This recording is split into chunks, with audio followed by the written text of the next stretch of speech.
too, is the superlight Lotus, which Colin Chapman has designed around a modified Ford engine, and which Jimmy Clark, world champion, will drive.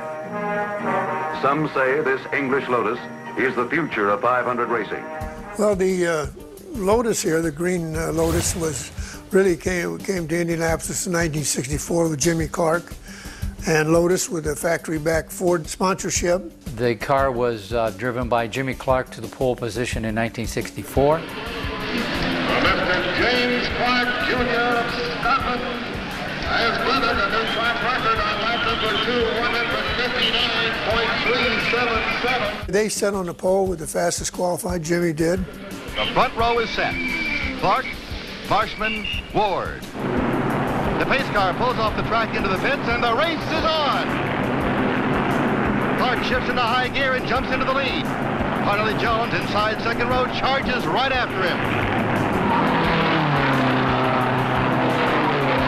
Anyway, the left rear suspension broke during the race.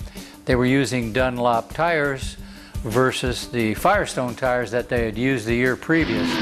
Jim Clark takes over first place.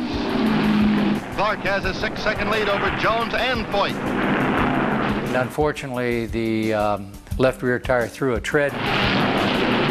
Something's wrong. Clark is scraping along with his rear wheels laid out. The tread was too thick, built up a lot of heat. His rear suspension gave way and collapsed. The thread flew off, broke the suspension, so Jimmy was out of the race.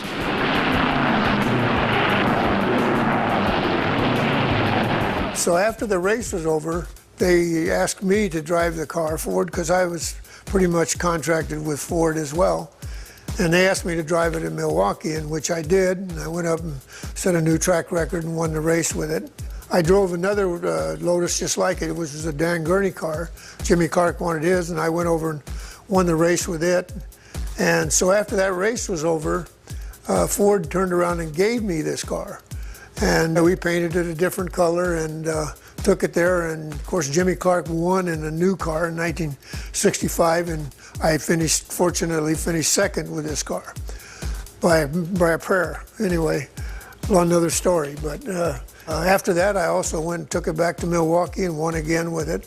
The car was badly damaged in a accident at Langhorne, Pennsylvania, and it was ended up on top of another car, and it was bent like a banana, and it was also a big fire, and a lot of the instruments and things were ruined.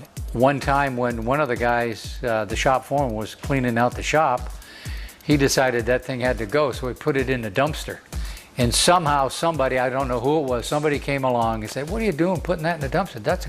We got to save that car." Well, anyway, out it came in the dumpster. It was put upstairs and was stored for 25 years.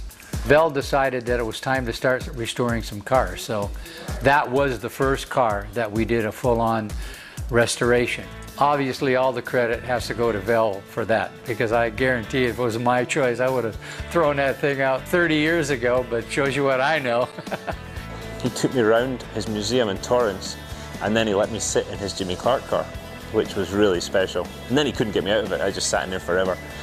A really special night to do that with such a legend, and to see his cars and everything he's done and achieved, and he's so humble about it. But he's Parnelli Jones. It's like, he's a legend.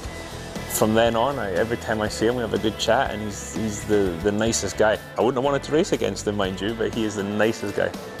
So it has a great history and a great feeling. Built very light, very fragile, and probably why the suspension broke.